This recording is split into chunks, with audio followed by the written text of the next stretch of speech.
안녕하세요. 반갑습니다. 마포 송악장 문제 해결을 지원이라고 했고, 이거는, 제 입장에서 이제 본 것이고, 또 다른 관점에서 볼 수 있겠죠. 최근의 현황을 이렇게 한 번 정리한 정도의 집중이다라고 하는 것이고, 저는 오늘의 일종의 발제가, 마포 송악장 문제 해결을 위한 일종의 논의를 심화시키는 계기가 됐으면 좋겠다. 잘 모르시는 분들도 계시지만 이게 서울시 쓰레기 문제, 그다음에 마포 소각장 결정되는 과정이 있는데요. 공약 회수시설 입지 공모를 하고, 근데 이제 공모에 대한 신청자가 없어졌어요. 그래서 이제 서울시에서는 두 차례에 걸쳐서 이렇게 공론화라고 하는 걸 합니다. 그래서 서울 쓰레기 어떻게 처리할 것인가. 여기서 물은 것은 한마디로 얘기하면 소각시설이 우리 앞에 한가라고 물었어요. 그런데 사람들이 그래 어쨌든 인천 수도권 쓰레기 매립장이 문이 닫힌다면 필요할 수 있지라고 대답을 하겠죠. 그렇죠? 근데 이제 두 번째 질문은 뭐냐면 그 쓰레기 처리장이 소각장이 당신이 사는 지역에 가서 수용하겠습니까? 라고 물으니까 뭐라고 했을까요?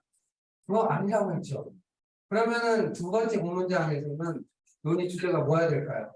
그렇게 쓰레기 소각장은 필요한데 우리 지역에 들어오는 것은 관장한다라고 하는 것 사이에는 엄청난 격차가 있죠. 이것을 어떻게 줄여서 입지를 공정하게 결정할 것인가라고 하는 것이 논의 공론화의 주제가 돼야 되죠. 그런데 그렇게 안 했어요. 그냥 2차 공론화의 주제 내용을 보면 사람들의 수용성을 높이기 위해서는 어떤 혜택들을 제시할 것인가라고 하는 내용을 정리하고 이것을 구체적으로 어떻게 입지를 결정해야 될지에 대한 내용은 전혀 논의되지 않았어요. 대신에 뭘 했느냐, 그 사이에 꼼수가 들어갔죠. 입지선정위원회를 이미 2차 공론장 하기 전에 구성하기 시작했어요. 그래서 2차 공론장이 진행될 즈음에는 벌써 구성이 끝나고 입지 선정을 위한 평가 기준 같은 것을 이미 입지 선정위원회 내에서 실질적으로 작성하기 시작하고 있었어요. 그러니까 여러분들 이제 공론하라는 말을 많이 들어봤을 텐데 공론하라고 하는 것은 일반적으로 행정기관이 갈등으로 인해서 내지는 정치적인 책임을 모면하거나 회피하기 위한 수단으로 공론화를 많이 사용을 하잖아요. 그죠? 그러면서 일시적으로 어떤 문제에 관한 의사결정 권한을 시민들한테 일시적으로 위임하는 거란 말이에요. 그러면 거기서 가장 중요한 게 뭐예요? 결정이란 말이에요. 시민들의 의사가 어디에 있느냐라고 하는 것을 정하는 건데 이거는 공론화가 아무런 내용을 정하지 않고 그냥 실제적인 내용 입지선정에서 정하면서 시민들의 의견을 수렴했다라고 하는 일종의 생산내기를 한 거야. 네, 이런 일을 행정기관이 굉장히 잘해요. 왜냐하면 사람들은 내부를 구체적으로 들여다보기 어렵거든요. 네. 그렇게 한 다음에 이제 8월 31일 마포구 판정을 했죠. 그 다음에는 이제 주민들이 반대 운동이 전개되고 설명회가 무산되고 지금까지 마지막입니다. 현재 상황은 아직도 아무것도 해결되지 않은 상태인데 행정 절차는 계속 진행됩니다. 지금 공청회 하려는 게. 근데 이 행정 절차가 굉장히 많아요, 여러분. 근데 이 행정 절차는 소위 민주성이라는 이름은 달고 있지만 예를 들면 행정 절차가 50개라면 그 중에 굉장히 많은 부분에 주민의 의견을 수렴할 수 있다라고 합니다. 수렴할 수 있다라고 하면 있다라고 돼 있으면 행정기관에서 할까요, 안 할까요? 안 해요. 근데 두 번에 걸쳐서는 하여야 한다라고 돼 있는 부분이 두 군데 있어요. 전력환경평가, 그 다음에 환경영향평가 공고공람 과정에서 공청회와 설명회를 하여야 한다고 되어 있는 데가 예를 들면 50개의 프로세스 중에서 딱 두 번 있어요. 그래서 그 단계만 주민들이 동의를 얻어가지고 넘어가면 사업이 일사천리로 진행이 되는 거야. 이해가 가시죠? 지금 이제 그 공청회를 설명회가 무산된 다음에 공청회를 조속히 하겠다고 뭐 3월 7일이라는 뭐 이렇게 빨리 하자고 지금 재촉하고 있는 상황입니다. 어떻게 해야 될까요? 여러분 한번 고민을 좀 해보세요. 그래서 이제 마포 구민은 배수본 뭐 시민행동 이런 것을 구성해서 지금 대응을 하고 있고, 그런 다음에 이제 마포구청이나 마포구의회 등처럼 이게 이제 공공기관이잖아요. 공공기관에서는 문제를 어떻게 해결할지 고심하고 있다 이렇게. 그럼 이런 갈등이 어떤 배경하에서 왜 발생했는지를 간단하게 정리해 볼게요. 서울시는 상황을 이렇게 인식하고 있는 거예요. 소각장 건설의 필요성을 두 차례의 시민 공론화를 통해서 확인했다라고 봅니다. 서울시의 시각이에요. 입지선정위원회를 통해서 공정하게 절차가 진행됐고, 그것에 의해서 진행되기 때문에 절차상 하자가 없다라고 얘기합니다. 행정 절차상 하자가 없다라고 하는 얘기. 주민들의 의견을 실제로 반영했느냐라고 하는 것과는 무관한 거죠. 네. 소각장의 건설은 불가피한 선택이었고 마포 국민의 피해를 저감하기 위해서 최선을 다했다라고 하는 것이 현재 서울시의 입장입니다. 근데 여러분들이 이제 요런 말에 속으면 안 됩니다. 최선 이런 말. 문제를 어떤 식으로 접근하냐면 마포로의 결정은 적법한 것이고 추진 과정에서 주민의 의사를 충분히 반영하겠다라고 얘기를 해요. 이 충분히라는 말 같은 조심해요. 시설도 현대화하고 피해 저감과 주민 복지 향상을 위해서 노력합니다. 라고 하는 것이 이제 서울시장의 입장입니다. 그러니까 결정은 어쩔 수 없는 것이고 핵심적인 피해 지역 주민들의 복지 향상을 위해서 최선의 노력을 다하겠고 마포구에도 일정한 혜택을 주겠다. 라고 하는 것이 이제 서울시의 그 입장이라고 볼 수 있어요. 이런 입장에 동의하시나요? 그에 반해서 이제 주민도 굉장히 층위가 많을 텐데 주로 입장을 표명한 주로 이제 반대 입장을 표명한 주민들은 상황을 절차적으로 문제가 있었다. 뭐냐면 주민의 뜻을 무시한 일방적인 결정이 있었고, 그다음에 입지 선정 과정이 투명하고 공정하게 진행되지 않았다. 이렇게 보는 거예요. 그래서 뭐 계속 문제가 된 것이 회의록을 공개하라 뭐 이런 얘기 하잖아요. 그걸 왜 공개를 못 하나요? 두 번째 핵심적인 문제는 형평성에 어긋난다라고 하는 거예요. 형평성. 그러니까 어떤 시설을 어떤 도시에 짓는다든지 할 때 어떤 특별한 지역에 부담이 가중되게 시설을 해서는 안 된다라고 하는 원칙이에요. 형평성의 원칙이라는 것은. 부담도 대체로 평등하게 이게 분배가 될 수 있도록 해야 되지. 마포구에 벌써 750톤짜리 소각시설이 있는데 거기다가 다시 1000톤을 얻는 것은 형평성에 어긋난다. 이거는 뭐 우리나라뿐만 아니라 페어니스, 더 프린시플 오브 페어니스라고 해서 굉장히 환경 분야에서 굉장히 중요한 것이에요. 거기 쓰레기 하치장이 있으니까 그 옆에다가 소각장 짓는 게 좋고 그 옆에다가 재활용 처리 시설 놓는 게 좋고 의료 처리 시설 놓는 게 좋고 이렇게 생각할 수 있죠. 어떤 말이 누가 행정기관의 사고 방식. 왜냐하면 비용이 훨씬 더 적게 들 거 아니에요. 새로운 부지를 찾는 거니까. 그죠?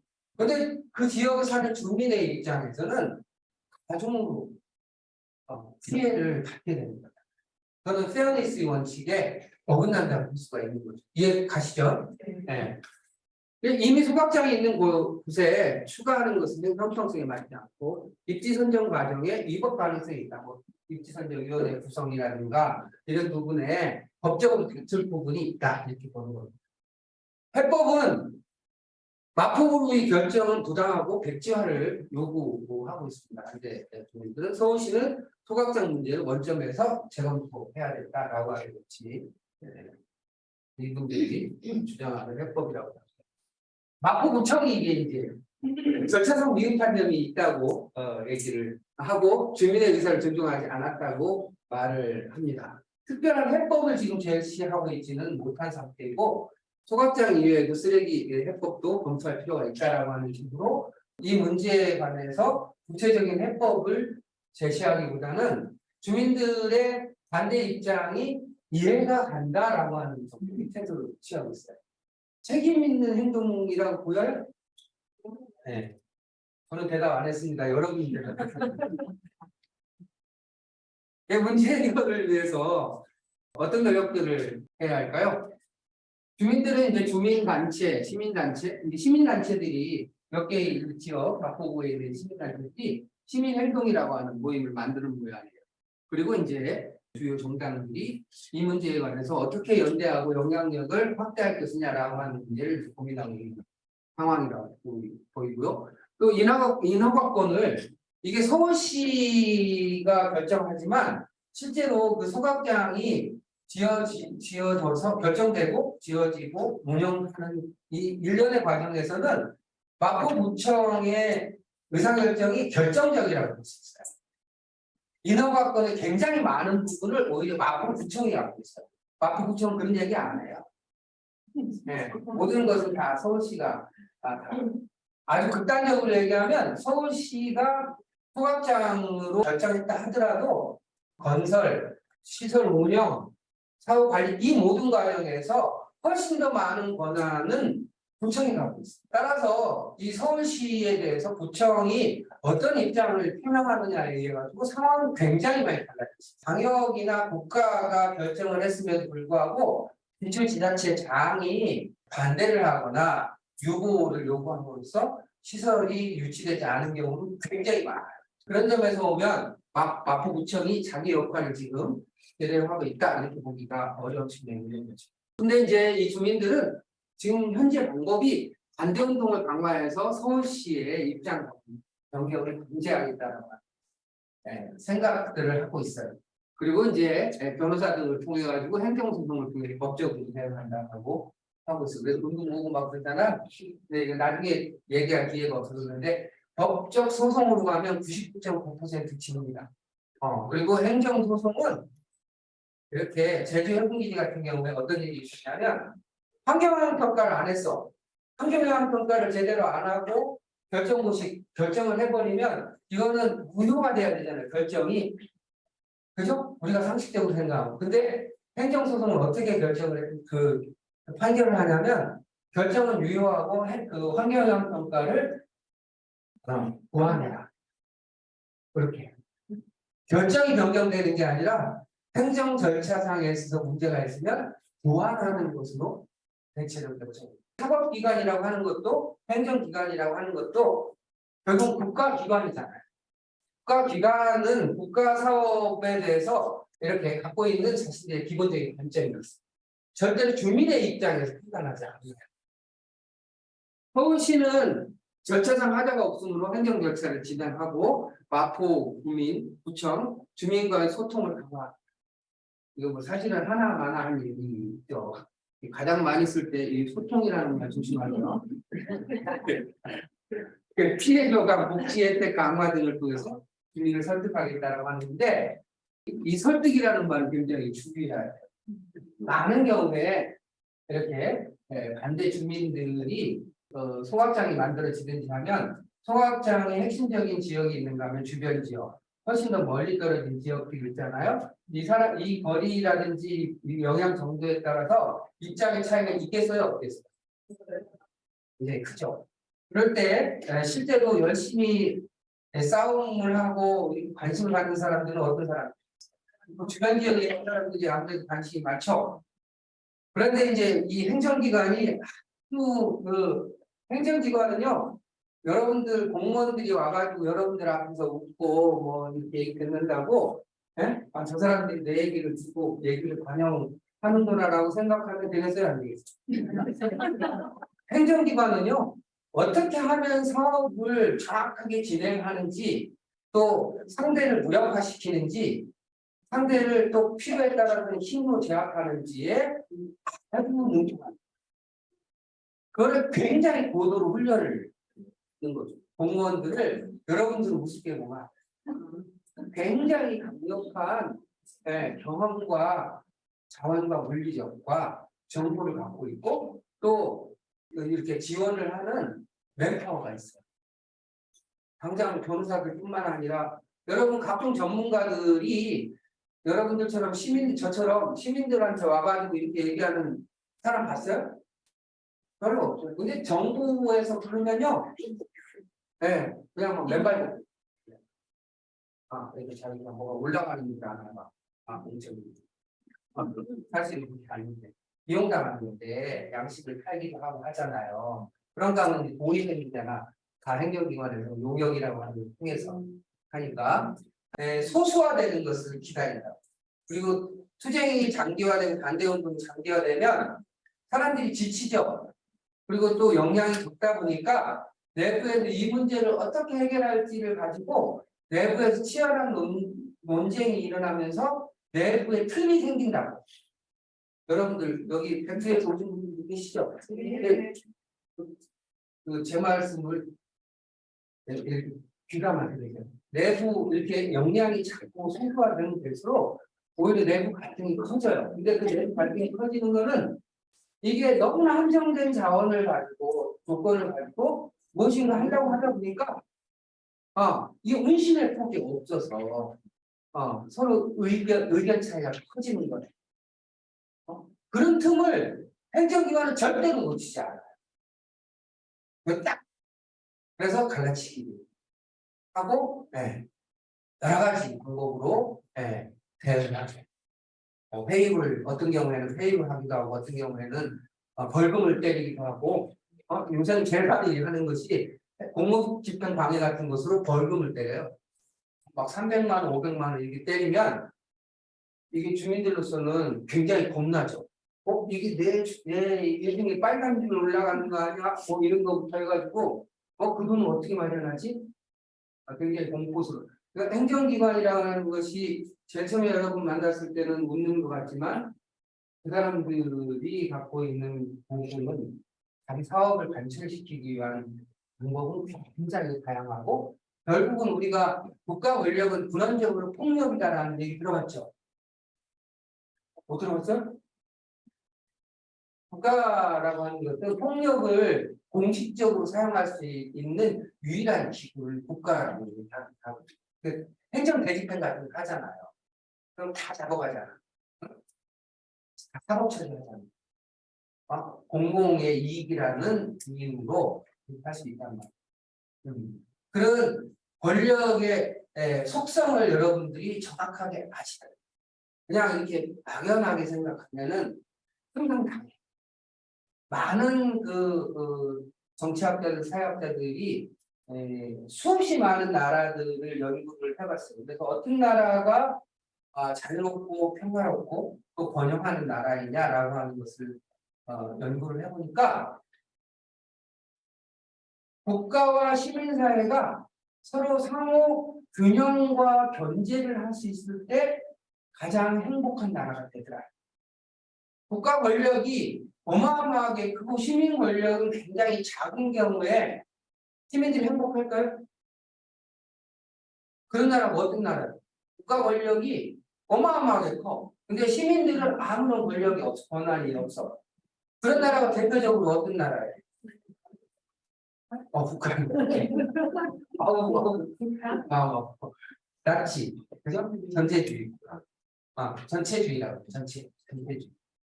전체주의가 아니라 전체주의 국가. 이거는 모든 사람들의 일방적인 행동까지도 다 국가가 감시하고 통제하잖아요. 그렇죠? 그런 나라가 자유로운 국가라고 할 수 있나요? 여러분 그런 나라에 살고 싶어요? 안 살고 싶죠? 그렇다고 또 이게 시민사회가 국가라든지 이런 건 다 무시하고 시민사회 마음대로 하는 나라들도 있어요. 뭐 시리아 막 이렇게 있는 나라들은 또 이렇게 아프리카에 이렇게 막 그 부족 간에 피비린내 나는 전쟁 같은 거 하는 나라들은 보면 국가라고 하는 것이 유명무실한 게 국가의 핵심적인 기능 중에 하나가 질서를 잡아주는 거거든요. 근데 이 국가가 없으면 어떻게 되겠어요? 무질서하고 또 사람한테는 이렇게 다른 사람을 도와주고 협력하고 또 이렇게 애정도 있고 연민도 하지만 사람이 또 한 측면으로 보면 굉장히 잔혹하고 이기적인 측면을 동시에 갖고 있죠. 왜 이분만 왜 얘라고 그래? 나머지는 아는 것처럼. 이게 한수적인 두 가지 얼굴을 갖고 있잖아요. 근데 그게 통제가 안 되면 만인에 의한 만인의 투쟁 상태에 빠질 수 있단 말이에요. 그래서 국가도 필요하고 시민사회도 필요해요. 근데 이 두 개의 힘의 균형이 필요해요. 근데 우리나라 같은 경우에는 입법, 사법, 행정 이렇게 그 권력 내에서의 힘의 균형은 있는데 국가 권력과 시민사회 권력 간의 힘의 균형이 있다고 생각해요? 없다고? 너무 어려운 질문인가? 있다고 생각해요? 모르겠어요? 없는 거. 없는 것 같아요. 있다고 생각해요. 없는 거. 왜? 균형이 없나요? 어디가 세? 거의 안 돼. 조선시대 때는 조선시대 때 우리가 유교국가고 뭐 이렇게 공범을 얘기하잖아요. 그 중앙집권적이고 유교국가, 권위주의 국가에서도 우리 마을에 경로장을 어디다 질 것이며 우리 마을에 이렇게 시설을 어디다 할 것인지 우리 마을의 또랑은 어떻게 할 것인지 우리 마을의 상향은 어떻게 만들 건지는 누가 정했어요? 대통령이 정했어요? 그 왕이 정했어요? 아니죠. 그 마을 사람들이 정했어요. 여러분들 마을에 마을 회관 하나 듣는데 그 위치를 여러분들 스스로 정할 수 있어요? 정할 수 있다고 생각하는 사람도 있어요. 없어요. 모든 것이 있잖아요. 인허가 필요해요. 도시계획 심의위원회, 도시계획위원회를 통과하지 않으면 단 한 가지도 자기 입도 함부로 못 고친다. 우리는 사실은 자율성이 거의 없는, 뭐 걸어다니고 말하고 개인적으로 할 수 있는 건 있지만 우리가 여기 마을을 만들기 하신 마을 관련된 일 하시는 분들도 계시죠? 흔들어봐요. 질문 안 할게요. 자율성이 없어. 자율성이 거의 없어. 자율성이 없어. 우리가 스스로 할 수 있는, 스스로 결정을 해서 오히려 우리의 결정을 행정기관이나 국가기관이 오히려 그것을 받아서 수행을 해야 되는 것인데, 거꾸로 되죠.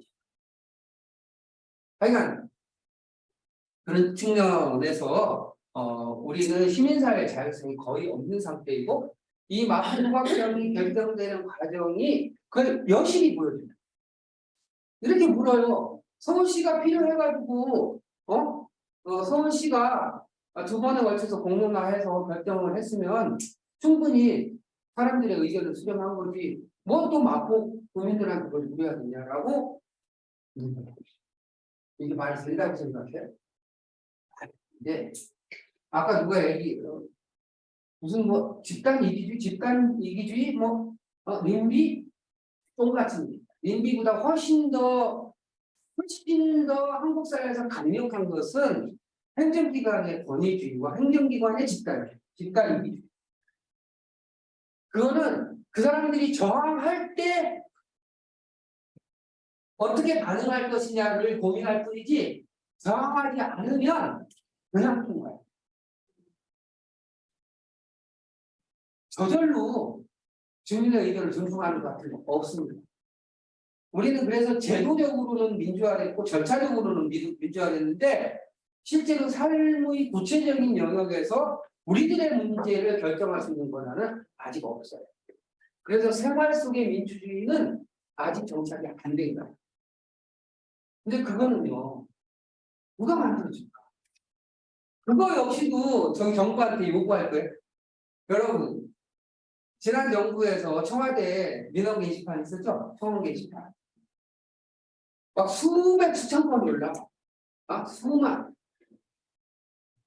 요구를 막 하죠. 그 요구할 건수 가운데 실제로 해결되는 게 몇 건이요? 청와대가 다 해결해주나요? 청와대가 입법기관이야. 청와대가 실제로 처리할 수 있는 거는 그 가운데 0.06%가 안 돼요. 근데 왜 그 짓을 안 하냐? 왜 그 짓을? 왜 그렇게 청와대 뻑하면 대통령 해주세요 하고 왜 그럴까? 우리는 우리 스스로 문제를 해결하는 방법을 배우지 못했어. 이거요. 근데 놀랍게도 있잖아요.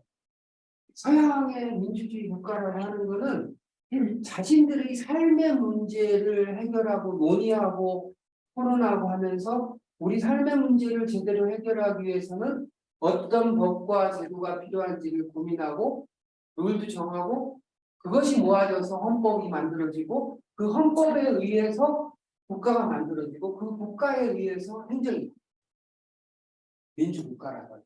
국민국가라고 하죠. 그런데 우리는 이런 과정을 거쳤어요. 안 거친다. 우리는 어느 날 물론 뭐 그 이전에 3.1운동도 있고 많은 분들이 고생을 많이 했고 우리가 다 아는 거지만 우리는 국가라고 하는 것이 어느 날 뚝딱 난다. 몇몇 엘리트. 우리는요. 제가 이 얘기를 하려면 여러분들한테 2박 3일은 얘기를 해야 되는데 핵심적으로만 얘기하면 우리는 나라를 얼마 만에 만들었는지 알아요? 프랑스 같은 경우는 1789년에 프랑스 대혁명을 하고 그 다음에 그해 8월에 그 피가 뚝뚝뚝 떨어지는 상황에서 그 시민과 인권 인간과 시민에 관한 인권 선언 우리가 인권 선언이라고 하잖아요. 인권 선언이 만들어지고 그 인권 선언을 기반으로 1791년에 최초의 헌법이 만들어졌어요. 프랑스 헌법을 고자고하면 프랑스에 가서 한편으로는 현재 만들어진 헌법이 있고 또 한 측면에는 1789년 8월에 만드는 인권 선언이 있어요.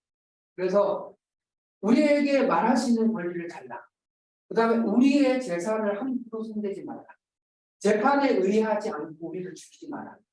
라고 하는 것은 그 피 흘리던 현장의 목소리가 그대로 담겨있는 헌법에 이해가 가시죠? 근데 우리는 엘리트 몇 사람들이 헌법을 불과 얼마 만에 만들었습니다. 5월 10일 날 1948년 5월 10일 날 국가를 만들기 위한 발기인을 못 이게 뭐예요? 53거 국가를 만들려면 발기인을 모집해요. 뭐 조직 만들려면 발기인 모집하죠. 국가는 똑같아요. 국가가 하나의 법인이잖아요. 그게 이제 53거 최초의 국회의원 선거가 이제 5월 10일 날 이루어졌어요. 그 다음에 5월 말에 유진호 박사를 중심으로 해가지고 헌법 초안이 국회에 제출이 됐어요. 6월부터 7월 초까지 헌법에 관한 논의가 이루어졌어요. 근데 헌법에 관한 논의가 핵심적으로 두 가지가 핵심적으로 논의되고 끝났어요. 하나는 뭐냐면 국민으로 할 것인가 인민으로 할 것인가. 왜냐하면 북한이 벌써 48년 3월에는 이렇게 조선민주주의인민공화국이라고 하는 틀을 잡아가기 시작했어요. 걔네들은 건국일은 우리보다 늦지만 틀은 기본적으로 우리보다 빨랐거든요. 어쨌든 하나는 인민으로 할 것이냐 국민으로 할 것이냐 또 하나는 순수 내각제로 할 것이냐 대통령제가 포함된 내각제로 할 것이냐가 논쟁 거리였어요. 이 외에는 별로 논의가 별로 물론 하나하나 검토는 다 했지만 몇몇 사람이 그러니까 국회의원 몇몇 사람이 199명인가 하여간 사람들이 검토해서 7월 17일 날 무슨 날이요? 재헌되는 날 공포한 거. 여기 국민이 어디 있어? 국민의 피와 눈물과 땀이 어디 들어있어? 그렇게 하고 한 달 만에 나라를 만들었어. 대한민국 임시정부 수입. 이렇게 가지고 있어. 8월 15일. 그리고는 이게 이제 불행인지 다행인지 그 다음에는 또 이제 전쟁이 나고 그 다음에는 박정희 정권이 들어서 가지고 어떻게 했잖아요. 사람들을 경제 개발이라고 하는 것을 위해서 사람들을 계속 동원하잖아요. 그것이 의미가 있느냐 없느냐라고 하는 거는 논의를 하고 사람들이 자신들의 자율성을 갖는 상황은 아니었어요. 그래서 이제 권위주의 국가라고 하죠. 권위주의 국가 체제라고 얘기하잖아요. 그러니까 국가가 항상 모든 것을 결정하고 국가가 모든 것을 지시하고 국민들은 거기에 따르고 그리고 국민들한테 그러면서 제시한 이념이 뭐야?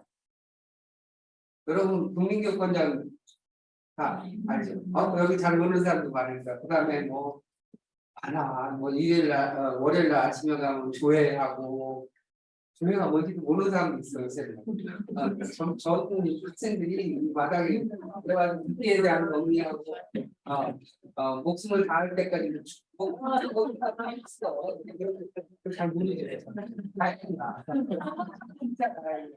그리고 음악이라는 테마를 노래했고 또 나중에 72년 이후에는 유신의 노래라고 하는 것도 있어. 하여간 그런 거 생각하면서 이제 고등학교 가면은 나중에 고등학교 가면 교면이라고 하는 교사를 받았어요. 이렇게 완전히 동원치지 속에서 삶을 살았다. 그런데도 그거를 참고 견딜 수 있는 거 있었던 것은 부국 강병이라고 하는 것에 대한 그 이념을 이데올로기를 국가가 우리한테 주입해 주고 그게 뭐냐면 국가가 부강해지면 너네들 행복해진다. 국가가 강해지면 공산주의에 맞설 수 있는 국가가 강해지면 우리가 행복해질 수 있다라고 우리한테 쫙 이렇게 이념을 배포를 했고 우리는 그렇겠지라고 열심히 따랐죠. 그리고 나름대로 성과도 있었어요. 어쨌든 그런 과정을 거쳐서 우리가 산업화도 하고 민주화도 하고 이렇게 했다. 근데 그 과정에서 우리가 하지 못한 것이 그게 뭐야? 우리 스스로의 자유, 우리 스스로의 자율성, 시민들의 자율적인 논의와 의사결정을 통한. 아까 국가 권력과 시민 권력이 균형을 이루어야 된다고 했잖아요. 근데 여러분들이 놀랍게도 우리는 국가 권력이 훨씬 세다라고 얘기했잖아요. 이제 시민 권력을 형성해야 돼. 만들어가야 돼. 이 시민 권력은 근데 국가한테 시민 권력을 만들어 주세요라고 국가한테 요구하면 만들어 줄까요? 안 만들어요. 시민 권력은 시민들이 만들어야 돼. 지금 그 과제 앞에 마포 소각장 문제는 놓여 있는. 조금 더 살펴볼게요. 현 상황의 특징을 보면 마포구청의 역할과 태도를 보면 역할은 원래 마포구청은 어떤 역할을 해야 되냐면 서울시와 함께 소각장 관련 인허가 기관이기 때문에 서울시와 주민 갈등을 중재할 대표적인 공기관이죠. 서울시 공공기관이잖아요, 마포구청은. 그런가 하면 서울시의 관련된 기관입니다. 하부기관은 아니야. 지금. 그런가 하면 주민들의 마포구의 측면에서 보면 주민의 대표기관이기도 하죠. 그렇잖아요. 따라서 서울시와 마포 주민 사이에 지금 첨예한 문제가 발생했으면 마포구청은 이 문제를 해결할 조정하거나 중재하기 위한 노력을 당연히 해야 될 기관이죠. 그렇잖아요. 근데 그 역할을 하고 있나요? 저는 대답 안 했습니다. 그 다음에 주민의 요구를 결집하고 수렴할 주민의 대표기관이다. 주민들은 도대체 이 문제에 대해서 어떻게 생각하고 왜 그렇게 생각하고 주민들의 입장이 어떤 부분이 의미가 있는지를 정확하게 모아서 정리해서 서울시에 전달을 해야 되죠. 그리고 필요하면 자신 국민의 대표기관으로서 자신의 입장을 주민의 입장에 기반해서 자신의 입장을 전해야 되죠. 그렇잖아요. 근데 이게 태도가요. 제가 볼 때 제 주관적인 거는 주민의 의사를 결집하라는 의견 노력이 별로 안 보여요. 제가 볼 때는 전문가로서. 그다음에 주민의 의지 실현을 전략 이걸 주민들이 이렇게 지금 힘들어하고 지역사회 문제가 되는데 이 문제를 어떤 과정과 절차를 통해서 주민들의 의견을 제대로 모아서 이것을 국가기관 서울시에 전달할 것인지 이 과정과 절차에 대한 부분이 안 보인다 이거예요. 적어도 내 눈에는. 우리 백주희 눈에는 보여요? 자, 주민 및 시민단체에 대해서도 볼게요. 집회를 통한 백지화 요구 외에는 전략이 없어요. 제가 만나본 결과 굉장히 절박성을 갖고 있는데 이게 우리가 계속 집회를 하고 이렇게 TV도 하고 성명서도 발표하면 오세훈 시장이 뭔가 얘기를 뭐 뚫려 있을 테니까 얘기를 듣겠지라고 생각을 하시는데 그럴까요? 오세훈 시장 눈에는 여러분들은 전혀 그렇지 않습니다. 미안한 얘기지만 오세훈 시장 입장에서 마포구 주민이 얼마예요? 인구가 얼마야? 40만? 37만. 오세훈 시장은 숫자로만 보여요. 37만 명 중에 300명 될까? 500명 될까? 핵심 50명? 이렇게 봅니다. 그리고 나머지는 뭐 자기 목소리 별로 안 내네?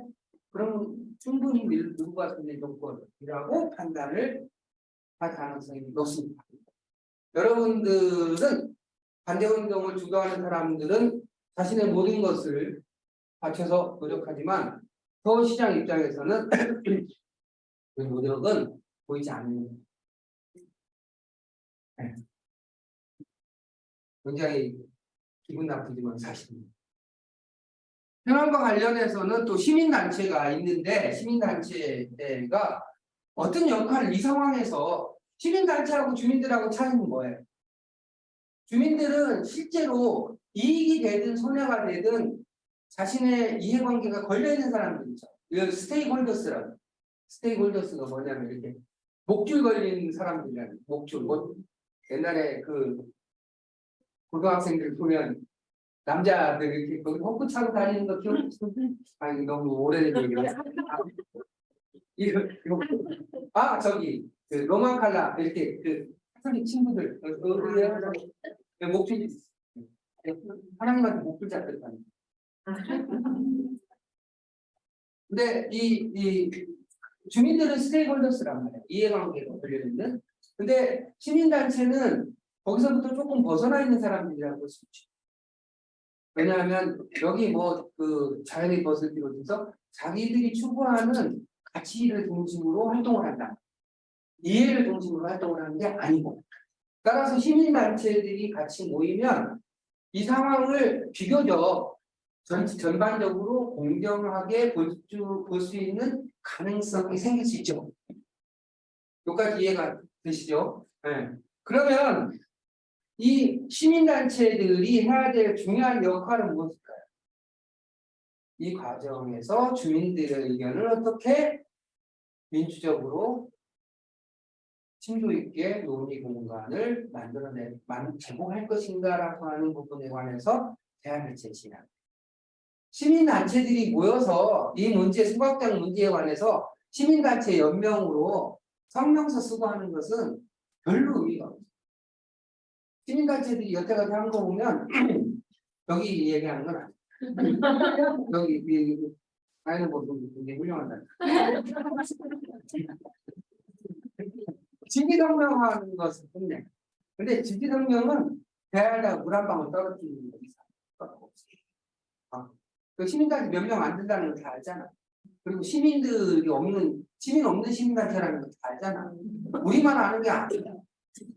서울시나 행정기관은 귀신같이 다 알아. 요새는 막 돈 어떻게 썼는지 가지고 막 지지고 먹고 하죠. 웃긴 애들인데 왜 그 시민사회라는 자율성을 기반으로 하는데 진의 그 회계 기준을 가지고 왜 이렇게 안 해라고 얘기하는 게 시민사회가 뭔지를 기본적으로 모르는 사회적으로 결정을 해. 이 시민사회의 특징이라고 하는 건 다양성과 차이를 기반하고 자율적으로 운영되는 것이 시민사회의 특징인데 이 시민사회가 뭔지를 몰라. 시민사회 자체를 국가기관 안으로 포섭시키려고 하는 거야. 국가기관처럼 생각하는 거야. 제가 약간 열받는데 맞는 얘기죠? 박수를 치하지 그러면 안 돼요. 그래서 이제 시민단체가 그런 지지성명이라기보다는 주민들의 의견을 어떻게 잘 모아서 잘 표현하게끔 그 논의 공간을 형성할 것이다라고 하는데 신경을 많이 써야 돼요. 정당이라고 하는 것이 중요한데 이게 보니까 모든 정당이 반대를 지금 표명하고 있어요. 여기 민주당, 국민의힘 뭐 있어. 또 그 정의당도 녹색깔. 그런데 그러나 연대와 공동 대안 마련은 굉장히 성공적 이상한 일이죠. 그다음에 주민에게 설득력 있는 문제 해결 방안을 제시하지는 못하고 있습니다. 일부 주민들은 정당이 반대 운동을 정략적으로 활용하고 있다고 의혹을 제기하고 있습니다. 우리가 이제 이렇게 공론장을 만들 때 항상 고민을 해야 될 때 의원들, 정치인들을 포함시킬 것인지 여부를 결정합니다. 왜냐하면 공론장을 만들어서 결과적으로는 필요한 법과 제도를 형성해야 되잖아요. 그래가지고 만들려면 의원들이나 이런 사람들이 있으면 좋잖아. 힘이 있으니까. 그런데 의원이라고 하는 사람들이 한테 공정성을 기대할 수 있어요, 없어요? 없을 것 같아요. 있어요, 없어요? 제가 이렇게 물어봐요. 의원이 뭐 하는 사람이냐? 행정부 감시하는 사람, 감시하는 게 그 역할이 가장 핵심적인 역할이지. 이렇게 얘기해요. 의원이라고 하는 건 대의기관이고 주민의 의사를 어떻게 대변할 것이고 그것을 어떻게 제도화할 것인지가 핵심적인 역할이지 무슨 의원 그 행정부 감시가 핵심적인 역할이야. 근데 왜 그런 생각을 하는지 알아요? 그 비밀을 여러분들이 알아요. 왜냐하면 내가 의원이야. 근데 나를 실제로 주민들의 의견을 받아서 주민들의 의견을 대변하는 사람이라고 생각하는 것보다 정당의 공천을 잘 받아서 그 정당에 의해서 내가 당선됐다고 생각하는 분이 많다는 거죠. 근데 정당이라고 하는 것들이 하는 역할은 뭐야? 정권 탈취잖아. 정권 탈취를 위해서 열심히 싸우는 것이 자기 미션이라고 생각합니다. 그러니까 원래는 의회가 있잖아요. 주민의 의견을 대변하고 주민의 의사를 제도화하는 것이 본래 역할이잖아요. 의회가 원래 그렇게 만들어진 거야. 그러면 이런 그 쓰레기 문제라든지 소각장 문제가 생기면 의회가 해야 될 역할이 뭐겠어요? 주민들이 광범위하게 참여할 수 있는 공론장을 의회가 주도해서 만들어 가야 되는 거잖아. 정략적으로 활용하고 있다는 얘기는 반대 운동을 하는데 왜 연합을 안 할까요? 반대를 해서 실제로 주민들의 의견을 제대로 받아서 이것을 서울시와 구청에 압력을 넣어서 주민의 의견이 제대로 실현되는데 목적이 있는 게 아니라 그 소각장 문제로 인해 가지고 그 사람들로부터 자신의 정당의 지지를 획득해서 내년 총선이든 이런데 어떻게 활용하거나 세력을 확장하는데 활용할 것인가라고 하는 것이 의식적이지 않더라도 무의식적으로 자꾸 그렇지 않고서야 다 반대한다면 다 반대해. 근데 왜 서로 연합하고 연대해서 주민들하고 연결하고 함께하는 왜 그렇게 했어? 이 상황을 정략적인 상황으로 보고 있기 때문입니다. 행정기관은 행정기관으로서의 역할과 이렇게 일을 하는 패턴이라는 게 있는데요. 그거는 예를 들면 지금 수도권 매기가 26년인가 되면 이제 문을 닫는다고 요즘 약간 변화는 있지만 그런 얘기를 하잖아요. 서울시에서는 어쨌든 이 서울시의 무지막지한 쓰레기를 어떻게 처리할 것인지를 고민하고 또 적은 예산으로 효과적으로 처리를 해야 될 미션이 자신들한테 있다라고 판단을 하는 거야. 그리고 또 정치인들이 시민들의 요구를 바탕으로 해가지고 굉장히 그 행정을 투시를 한단 말이에요.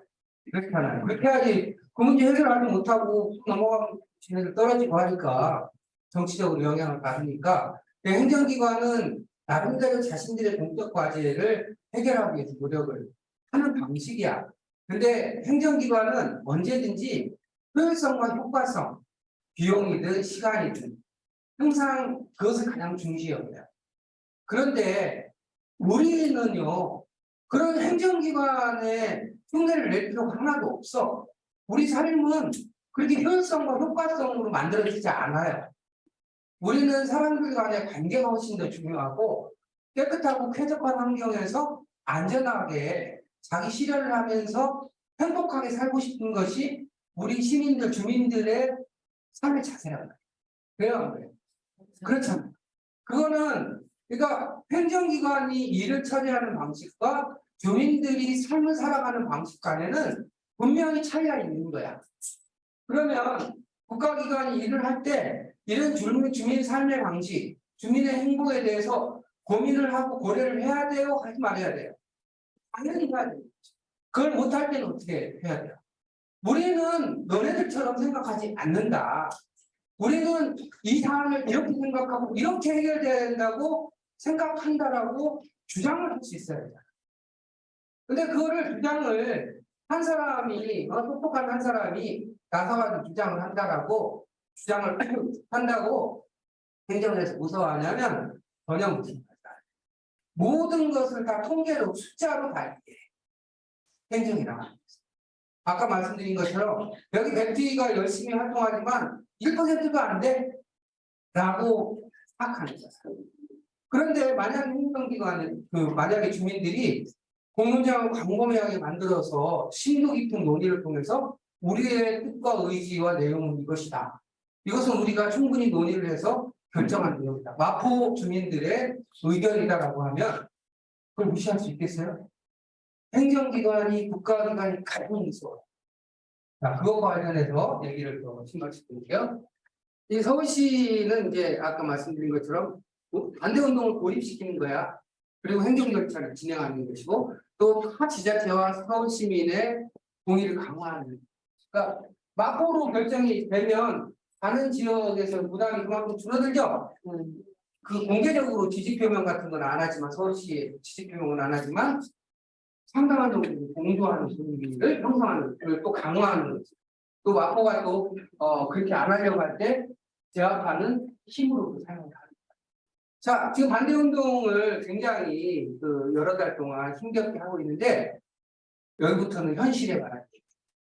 제가 수없이 많은 경험을 통해서 이게 향후에 어떻게 갈 것인지가 충분히 예상이 됩니다.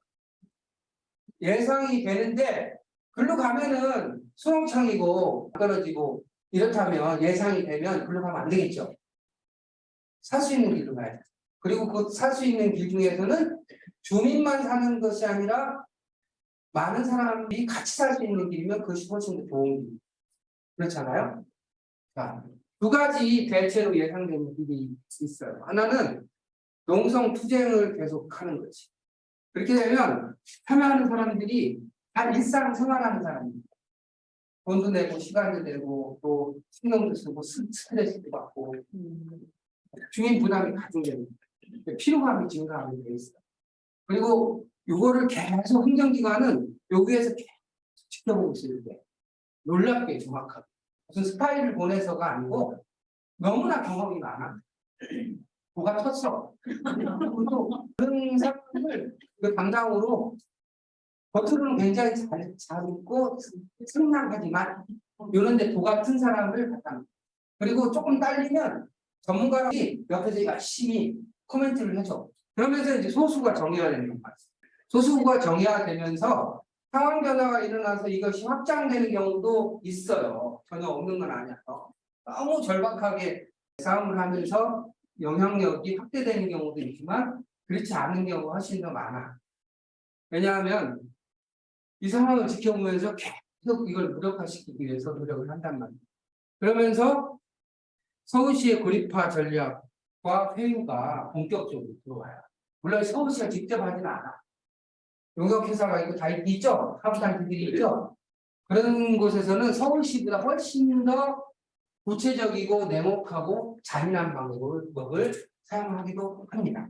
우리가 TV 같은 거 많이 봤잖아요. 밀양 송전탑 같은 거 보면 평방 마을에 있는 할머니들 막 사지를 잡아가지고 그러내죠. 제주 해군기지 할 때 갔죠. 막 폭력 사용하잖아요. 근데 공무원이 쓰진 않지. 그러면서 일반 주민으로부터 고립시키. 이렇게 하면서 이제 행정 절차를 쭉 밟아가서 결국은 행정 절차를 마감하는 거죠. 이게 이제 굉장히 일반적인 패턴이야, 사실은. 그리고 여러분들은 여기 어딘가에 있는 거예요. 또 하나는 시민단체, 정당, 의회, 구청들이 이 문제에 관해서 논의 테이블을 만들고 같이 연대를 강화해서 공동 대응 전략을 수립을 하고 주민의 의견을 제대로 모으기 위해서 서로 역할 분담을 하고 서로 협력을 하면서 주민의 뜻을 제대로 잘 모아서 서울시나 공공기관의 영향력을 확대해서 서울시의 결정을 변경시켰습니다. 이거는 주민 전체의 힘을 활용하는 방식이고 이것은 이제 이렇게 반대운동을 중심으로 하는 사람들이 주도적으로 하는 방식이다. 그래서 향후에 전망은 전망이니까 제 생각이 주관님. 그리고 마포구청은 어떻게 할 것 같으냐면 반대운동의 영향력과 강도, 주민들의 동향에 따라서 행동을 할 것 같아요. 제가 보니까 마포구청이 이 문제를 주도적으로 해결하려고 책임감을 가지고 노력할 것 같지는 않고 상당한 정도로 이 운동이 얼마만큼 영향력을 갖느냐 아주 커져서 자신들이 움직이지 않을 수 없는 상태가 되는 운동. 근데 이 운동이 굉장히 적어지면 가만히 그냥 조용하게 있거나 그냥 이렇게 무슨 말인지 알겠죠? 상황에 상당히 긍정적으로 움직일 것 같아요. 마포구청은 이 문제를 주민과 함께 어떻게 풀어가는지도 몰라. 그런 마인드를 갖고 있는 것 같아요. 여러분. 반대운동은 서울시와 협상력 강화를 위한 지렛대를 활용할 것으로 예상됩니다. 그러니까 반대운동을 관심 있는 것은 반대운동을 이게 좀 잔인한 말이야. 근데 사실이야. 반대운동을 서울시하고 마포구 사이에는 여러 가지 협상과 타협을 하게 돼요. 이 시설과 관련해서 뭐 지원비를 어떻게 증가시키느냐, 복지 비용, 뭐 기타 등등 해가지고 서울시하고 마포구 사이에는 협상해야 될 내용이 굉장히 많아. 이걸 받아들이는 조건으로 저쩌고 이런 게 있단 말이에요. 그럴 때 반대운동을 지렛대니까 이해가 돼요? 굉장히 좀 잔인하고 무섭고 별로 기분 안 좋은 얘기인데 그러니까 반대운동이 어느 정도 일어나는 것이 협상력을 높이는데 유리한 거지. 시민단체, 시민행동에서 오신 분들 계신데 시민행동이 이게 역할을 잘 잡아야 돼요. 시민단체가 있는데 시민단체는 그 관점과 입장이 굉장히 다양하단 말이에요. 자연의 곳이 다르고 그다음에 또 단체들이 있잖아요. 근데 자기 고유 목적을 가지고 활동을 하기 때문에 이 사안과 관련해서 입장이 다를 수밖에 없단 말이에요. 따라서 이 시민단체들이 관점과 입장이 다르기 때문에 이 상황에 대해서 찬성이다 반대다 어쩌고 저쩌고 어떤 구체적인 입장을 정리해가지고 내놓기가 굉장히 어렵다. 훨씬 더 이 다양성과 차이가 큰 거야. 그래서 이 상황에 대해 통일된 입장을 정립하기 굉장히 어려울 거라고 예상해요. 제가 볼 때는. 그런데 그렇다고 시민단체가 해야 될 역할이 없느냐? 역할을 정립을 해야 되는 거지. 제가 볼 때는 가장 중요한 역할이 주민들의 뜻을 어떻게 제대로 잘 모아서 힘을 만들어낼 것이냐라고 하는 지혜, 그리고 그 공정한 절차와 과정과 원칙을 시민단체들이 형성해내는 것이 핵심적인 과제다. 좀 어려운 일이죠. 그렇지만 지금 상황에서는 그것이 가장 핵심적인 과제다. 자, 정리를 해볼게요. 서울시는 행정 절차상 문제가 없다고 판단하고 반대운동 고립을 통해서 문제 해결을 하려고 하냐. 호각제부터 쓰게 하는 거죠. 구청은 자기 구청의 자기 이해라고 하는 것은 예산 확보라든가 구청장의 이렇게 리더십 보여주는 거, 이런 걸 포함하는 거예요. 자기의 정당의 정파적인 이해를 통해서 구청도 그렇고 정당도 그렇고 주민 동향에 지금 수동적으로 반응하는 정도의 역할을 하고 있는 거야. 이 상황을 책임 있는 공적 기관으로서 이 상황을 타개하면서 주민의 의견을 제대로 형성해 가기보다는 주민들의 반응에 얹혀 있는 상황이라 이거야. 시민사회는 역할 찾기에 고민하고 있어요. 제가 시민행동 만나고 그랬더니 뭘 해야 될지 모르겠어요. 대안 마련과 설득력 확보를 하지 못하는 한계가 드러날 거라고 생각해요. 이 부분에 시민단체가 무엇을 이 상황에서 어떤 역할을 할 것인지 깊이 고민을 해야 될 시점이고요. 반대 주민은 집회나 입장 표명만으로는 한계가 있고 향후에 무엇을 할 것인지에 대해서 심도 깊게 전략적인 고민을 하기 시작해야 해요. 이제부터 진짜로 게임이다. 여태까지는 입장 표명을 했다면 앞서 말씀드린 것처럼 입장 표명을 하면서 계속 소수가 집회나 시위만으로 그 필요 없다는 얘기 아니에요? 그것만 계속 하는 경우에는 두 가지 길 가운데 위쪽 길을 갈 가능성이 가장 높은 거죠. 따라서 시민단체, 의회, 구청 등과 다양한 세력들과 어떻게 제휴할 것이냐, 어떻게 이 사람들이 주민들의 문제에 결합하도록 이끌어낼 것이냐라고 하는 차원의 문제를 본격적으로 고민을 해요. 그 다음에 일반 주민의 참여와 동기를 확보하는 것이 대단하죠. 지금은 행정기관이 가장 두려워하는 것은 수라고 수. 그런데 지금은 소수가 일을 하기 때문에 무시한다는 거죠. 그러면 이걸 어떻게 많은 사람들이 관심을 갖게끔 유도해야 될 것이다. 그렇지 하면 다양한 참여 공간을 형성해야 되죠. 그 다양한 참여 공간을 통해서 주민들은 수만 참여하는 것이 아니라 내용을 구체적으로 형성하는 공간으로 만들어내야 됩니다. 그래서 이 주민들 간에는 앞서서 말씀드린 것처럼 다양한 입장 차이가 있어요. 입장 차이가 있음에도 불구하고 적어도 이 마포 쓰레기 소각장에 관해서는 우리의 입장과 태도는 이것이다라고 하는 것을 정리해내. 그 얘기는 조금 이따가 조금 더 구체적으로. 주민의 영향력을 강화하지 않는 한 구청과 의회 정당의 복잡한 이해관계, 시민단체의 유대체 가운데 서울시의 영향력이 강화될 것이라고 하는 것이 전문가로서의 적어도 힘의 균형이 이루어질 때 건설적인 대안이 마련될 수 있습니다. 서울시를 움직일 수 있는 것, 구청을 움직일 수 있는 것은 시민의 힘이 모아질 때 뿐이다. 아무리 목소리를 높이 한다고 하더라도 공공기관은 그런 것에 의해서 움직이지 않는 거예요. 현재는 서울시 일방적인 독주 상태고 압도적인 힘의 우위 상태이고 실제로 행정 절차는 끊임없이 여러분들이 보지 않는 상황에서 계속 진행되고 있어요. 용역회사 집도가 쫙 진행되고 있어요. 필요한 절차, 과정, 서류, 근거, 연구 다 진행되고 있어요. 제가 알아서 하는 게 아니라 늘상 그렇게 해와.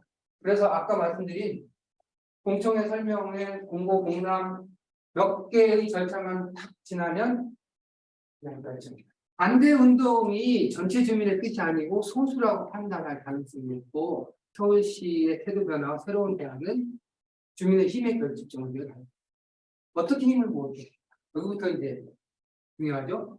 소각장 현안에 대한 마포 국민의 의견은 가장 낙색이다. 여러분 지금 반대운동 백투에 있는 분들은 이렇게 생각해. 이거는 우리들만의 문제가 아닌데 왜 우리만 개고생하지? 이렇게 생각해. 근데 그거는 실제로 사실하고는 달라. 절박한 사람들이 지금 반대운동을 하는 것이고 나머지 사람들은 이 상황 자체에 대해서 관심이 적을 수는 있어도 입장이 없는 건 아니에요. 대부분 대체로 상황을 알고 있어. 그런데 자신한테 치명적이지 않다고 생각하거나 아니면 이 소각장으로부터 거리가 멀리 떨어진 사람들한테는 오히려 자신들이 받을 혜택이 있을 거라고 생각하기까지 한다고. 놀랍게. 반대운동에 주도적인 사람들은 집값부터 환경이라든지 건강이라든가 이런 모든 점을 볼 때 엄청난 피해 가능성이 있다고 인식을 하죠. 그런가 하면은 이 소각장 건설로 우리가 얻을 게 도대체 뭐야? 라고 생각할 수 있죠. 그런데 여기서 2km, 3km만 떨어진 곳에 있는 사람들은 전혀 다르게 생각할 수 있어요. 왜냐하면 보이지도 않고 피해는 거기까지 올 가능성은 대단히 적다고 생각하는 대신에 여러 가지 혜택들이 어쨌든 마포구에 주어지고 예산이 증가한다면 이건 오케이. 또 서울시 쓰레기 문제를 또 마포구에서 해결한다는 심지어 자부심 같은 것을 충분히 가지고 있어요. 그럴 가능성을 여러분들이 사람들의 생각은 굉장히 입장과 처지에 따라서 다양할 수 있다라고 하는 것을 인정해야 해. 그러면 어떡하냐? 그러면 반대운동 하지 말까? 어떻게 해야 되죠? 행정기관이라고 하는 것은 행정기관에 대한 영향력은 주민 대표성에 의해서 나타납니다. 아까 쪽수인구라고 얘기했고 그 쪽수라고 하는 거는 마포구 37만 명이 다 모여서 뭐 데모를 해야지라고 하는 의미의 쪽수가 아니잖아요. 예를 들면은 마포 구민 100명이 모였는데 그 100명이라고 하는 것이 마포구 37만 명의 입장을 모사한, 축소한 그 100명이라면 그 100명이 마포구 37만 명을 대변한다고 볼 수 있는 거죠.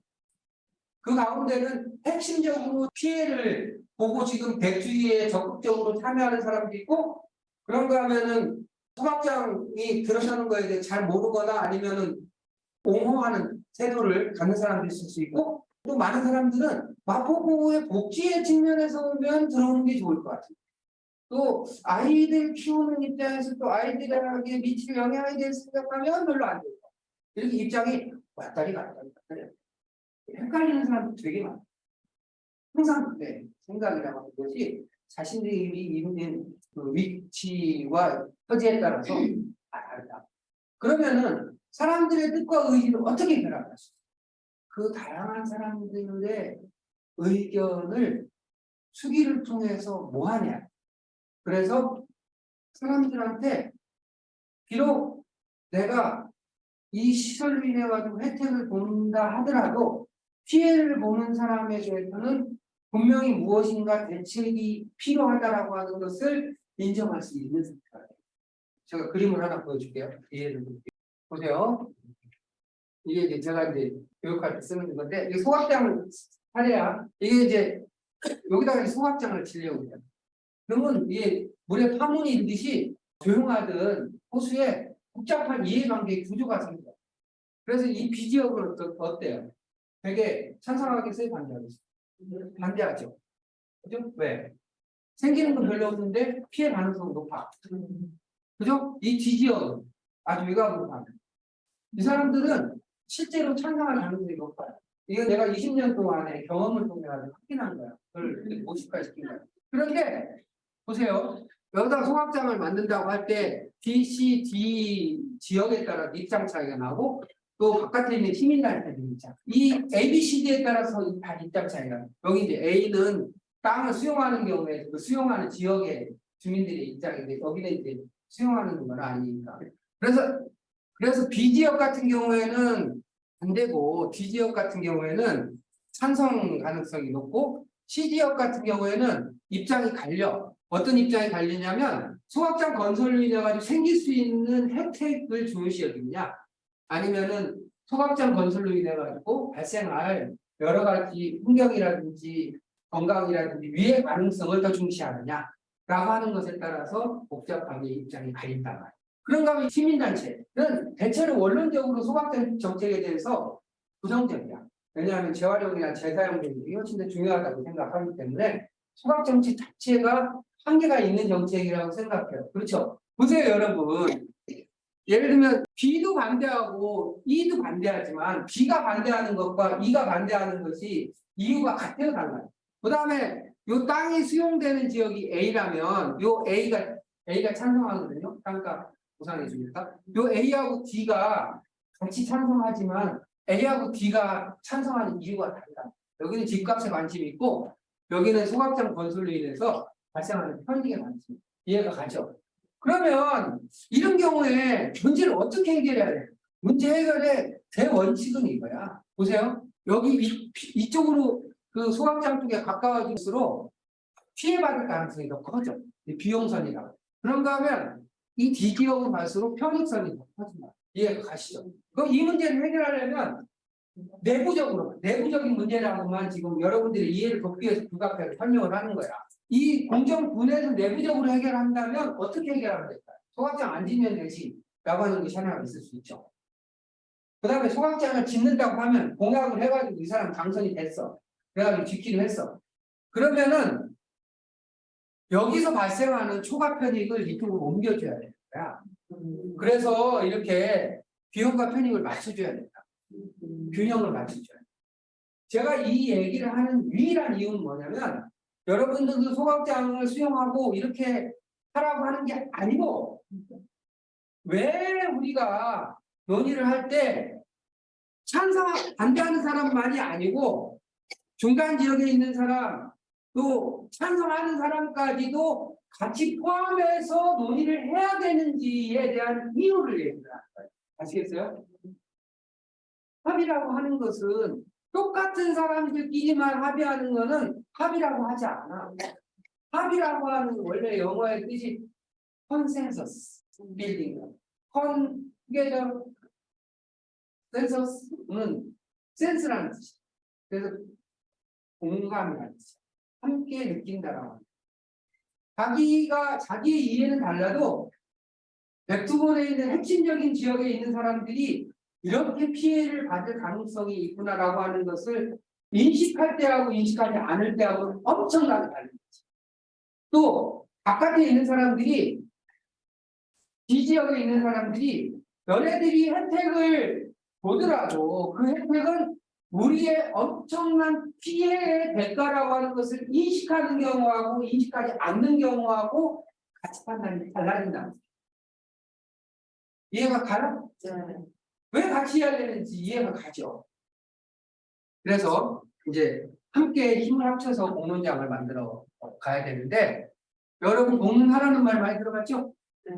공론화는 한마디로 얘기하면 행정기관이 자신들의 목적을 달성하기 위해서 공론장의 구성, 어떤 사람들로 구성할 것입니다.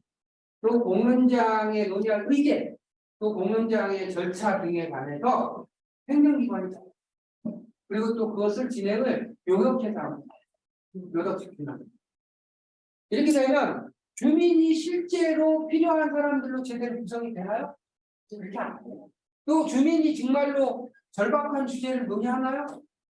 예를 들면 서울시에서 이 문제를 가지고 마포구에서 공론화를 한다고 하면 공론화의 핵심적인 주제가 뭐겠어요?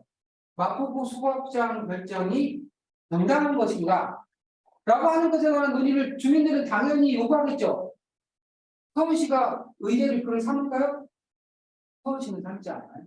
왜냐하면 행정 절차는 이미 결정된 것으로 보고 시작합니다. 이해가 가죠? 이게 이해가 안 가면 안 되는 거예요. 그래서 의제를 누가 정하느냐가 굉장히 중요합니다. 주민이 필요로 하는 의제를 잡을 수 있느냐, 그렇지 않느냐가 그러자면 이게 행정기관이 주도하는 공론화가 그래서 주민이 중심이 되는 그런 주민이 중심이 되고 거기에 의회 시민단체들이 결합하고 또 행정이 서포트하는 주민이 중심성을 유지하면서 다른 기관이 결합해서 만들어지는 주민이 주도하는 공론장입니다. 이거는 제가 굉장히 오랫동안 갈등 현장에서 공론장 참여하면서 또 수없이 많이 그 정부나 이런 데서 하는 공론화에 참여하면서 불절하게 주민이 주도권을 잡지 않는 하는 언제든지 추동됩니다. 악마는 디테일이 항상 숨어 있어요. 제가 시각론이랑 그 세상 예를 다 말씀드리지 못하는데 소위 말하는 시민 참여라는 구성할 때 꼼수가 들어가고 모든 과정과 절차에 꼼수가 들어가요. 그렇게 행정은 꼼꼼해. 굉장히 꼼꼼하고 치사할 정도로 세밀해. 그래가지고 자기네 뜻을 기억이 가지. 주민 간 다양성과 차이에도 불구하고 상황을 공유하고 상호 이해와 공감을 통해서 힘을 결집하고 대안을 만듭니다. 그리고 이렇게 해서 주민들의 힘이 무한했습니다. 힘이라고 하는 것이 여러분 국가 권력만이 권력을 갖는 게 아니에요. 시민들이 논의하면서 서로 상호 이해와 공감대가 형성이 되고 내용에 일정한 경향성과 동의 수준이 발생할 때 권력이 형성됩니다. 힘이 만들어집니다. 그거를 의사소통 권력이라고 해요. 이게 위에서부터 내리는 힘은 아까 말씀드린 국가가 갖고 있는 수직적이고 억압적이고 권위적인 권력이잖아요. 우리가 말하는. 근데 시민들이 논의를 하는 과정에서 힘을 느낄 수 있죠. 우리 뭐 한번 해보자. 의기투합하잖아. 또 서로 이해도 하고 서로 공통 목표도 만들고 하잖아요. 그러면서 힘이 생긴다. 그것을 우리는 의사소통을 통해서 그 힘을 형성하는 거예요. 그래서 그것을 수평적인 권력, 의사소통 권력이다. 지금 마포 구민들한테 절박하게 필요한 것은 그 마포 구민들이 상호 소통을 통해서 의사소통 권력을 형성하고, 그게 형성됐을 때 서울시의 행정기관의 권력과 견주어서 문제를 해결할 수 있는 가능성이 생깁니다. 다른 사람하고 얘기를 하면서 이게 굉장히 상대를 억압하는 상황에서 대화를 하자고 하면 올바른 대화가 아니잖아요. 상호 주체적으로 존중을 하고 상호 주체임을 인정한 상태에서 대화가 되든 토론이 돼야지 의미가 있는 결정이 되는 거죠. 기본 상식이잖아요. 그러려면 서울시가 분명히 자신들의 뜻을 가지고 결정을 했어. 그러면 우리는 서울시의 결정에 대해서 우리 37만 명의 주민들은, 우리 시민들이 이 문제에 대해서 어떻게 생각하고 어떻게 해결돼야 되고, 지금 현재 서울시의 정책에 대해서 우리는 어떻게 판단한다라고 하는 내용을 가지고 서울시하고 만나야 되는 거 아니에요? 맞아요, 안 맞아요? 그 힘을 만들어내야 돼요. 그 힘을 누가 안 만들어줘. 국가에서 만들어냈으면 좋겠어, 우리 마음으로. 여태까지 국가에 항상 되게 의지하고 살았어. 근데 이번에는 상대가 국가야. 상대가 행정이야. 우리 스스로 시작을 해. 의회는 국가기관이지만 시민들하고 이렇게 시민의 대표기관. 끌어들여야 돼. 행정도, 구청 같은 경우에 국가기관이 행정기관이지만 또 주민의 대표기관. 유도성을 유지하면서 끌어들여야 돼. 공문장을 구청장이 지금 같은 경우에 유도적으로 만들어갈 수 있을까요? 원래는 이게 제대로 된 구청 지자체장이나 이런 경우에는 지자체장이 요청하는 경우가 있어요. 그리고 지자체장이 제가 이제 서부 경남 공공의료 진주 의료원 홍보할 때 없앴잖아. 그래가지고 이제 그 지역에 의료 공백이 생겼어. 그래서 이제 그 문제를 어떻게 근데 거기 뭐 산청 하동 남해 사천 진주 이렇게 해가지고 5개 지자체가 의료 공백이 생긴 거야. 진주 의료원이 없어지니까. 진주 의료를 이제 확충을 해야 되는데 지역 간에 굉장히 그 의료원 어디로 둘 것인지 치열하잖아요, 경쟁이. 그런가 하면 바닷가냐 산청처럼 산에 있느냐 진주에 있느냐에 따라서 어떤 과목으로 할 것인지가 분분하다.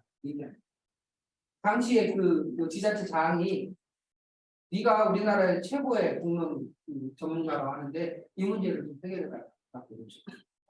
그래서 제가 딱 2가지 요구를 하나는 지원하되 내용에 간섭하다. 우리가 자율적으로 보장할 수 있는 보장하는. 우리가 공정성과 신뢰성을 가지고 내용을 구성을 할 것이다. 그런데 그 결과를 최대한 존중하고 당연히 그렇게 합니다. 그래서 1년 동안 지금. 그래서 마지막에 최종적으로 여러분 사람들을 우습게 보면 안 돼요. 사람들이 논의 공간이 만들어지고 충분히 논의하고 토론이 이루어지면요. 정말로 기가 막힌 내용을 만들어요. 저는 그 부분에 있어서는 추호도 의심이 없어요. 제 경험은. 몇몇 전문가들하고는 질이 달라요. 예를 들면 어떤 과목이 들어갈 것인지 그거를 몇몇 전문가들한테 물어보면 아나요? 남의 어떤 사람들이 주로 어떤 질병을 앓고 있는지, 산청의 산골에 어떤 사람들이 어떤 질병을 갖고 있는지 전문가가 개풀이나 뭐라. 주민들이 아는 거야. 주민들이 진실에 가장 가까이 있는 겁니다. 항상. 그렇게 해가지고 내용을 구성해서 이사는 이대로 하겠습니다. 지금 진행이 되고 있어요. 멋있잖아. 근데 우리 구청장 그런 사람이 잘 모르겠어요. 아니면 구청장이 하나 의회가 그 의회 의장의 이름으로 하는 것도 한 방법이죠. 왜냐하면 공공기관이 갖는 신뢰성이라든지 공신성이라는 게 있으니까. 근데 이 부분은 시민사회하고 주민들이 주도적으로 노력을 하면서 이끌어내야 될 상황 아닐까 저는 생각이 돼요. 일단은 시민단체, 주민단체가 같이 노력해서 이런 과정을 밟아가기 시작하는 것이 밟아가기 시작하잖아요. 그러면 그 지역 구의원들이 그런 모가지를 내밀기 시작해. 그것들 뭐 하나. 왜냐하면 혹시 다음 선거하고 관련이 있으니까. 그리고 또 떨어지는 분들도 관심이 가지고 다음번에 여기 뛰면은 또 혜택 좀 볼 수 있나. 그 의원들이 몇 사람이 관심을 가지면 그 다음에 이제 행정 공무원이 의원님들은 뭐 하시나. 공론장을 잘 설계해야 돼. 시민사회가 주도적으로 주민들하고 같이 공론장을 설계를 하고 그럴 때 저 같은 사람이 어떻게 하면은 보세요 여러분. 주민들이 논의를 통해서 만들어낸 그 결과가 어떨 때 설득력을 갖고 힘을 갖고 공정하게 진행하고 투명하게 진행하고 충분히 숙성된 내용이 그 질이 좋을 때 사람들이 그 결과를 수용하지 않겠어요? 그렇죠. 그거를 만들어내야 돼요. 그래서 우리 스스로 공론장을 만들 때 꼼수를 쓰면 안 돼요. 꼼수가 써지지 않도록 공론장을 설계하는 것이 핵심이에요. 이걸 극복해야 돼요. 예를 들면 백주희라든가 반대운동 열심히 하는 사람들은 우리가 열심히 했으니까 우리가 훨씬 더 많이 참여해야지. 이렇게 생각하는 게 당연하지.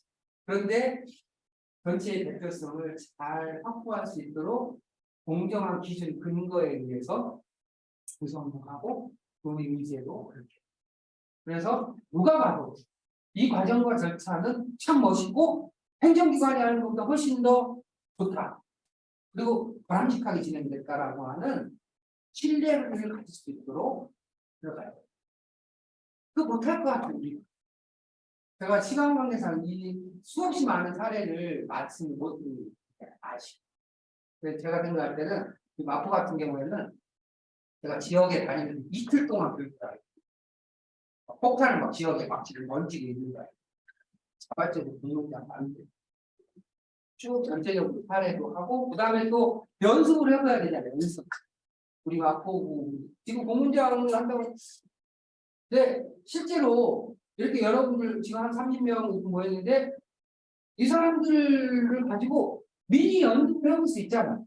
그리고 또 현재 나와 있는 자료들, 그 현재 나와 있는 소각장에 관한 자료들, 또 서울시가 이런 저런 혜택을 주겠다는 자료들, 뭐 구청장의 입장, 어쩌고저쩌고 자료들을 잘 갈무리하고 정리해서 제공된 상태에서 여러분들 이렇게 한 하루 정도 논의하잖아요. 기가 막힌 내용이 모이면 놀라운 변화를 경험해요. 우리가 국민들이 엄청난 잠재력과 역량이 있다는 것을 깨닫게 돼요. 그러면서 야 이게 우리가 결정을 충분히 좋은 결정을 만들어갈 수 있구나라고 하는 자신감을 여러분 저는 과장되게 저는 1년에도 여러 차례 그 공간을 만들어 왔고 그 공간에서 사람들이 자신감을 갖고 좋은 내용을 형성하는 것을 거의 항상 확인해 왔어요. 마포구에서도 그런 놀라운 변화와 경험을 하셨으면 좋겠고 저 역시도 여러분들이 그런 뜻과 의지가 있다면 적극적으로 감사합니다.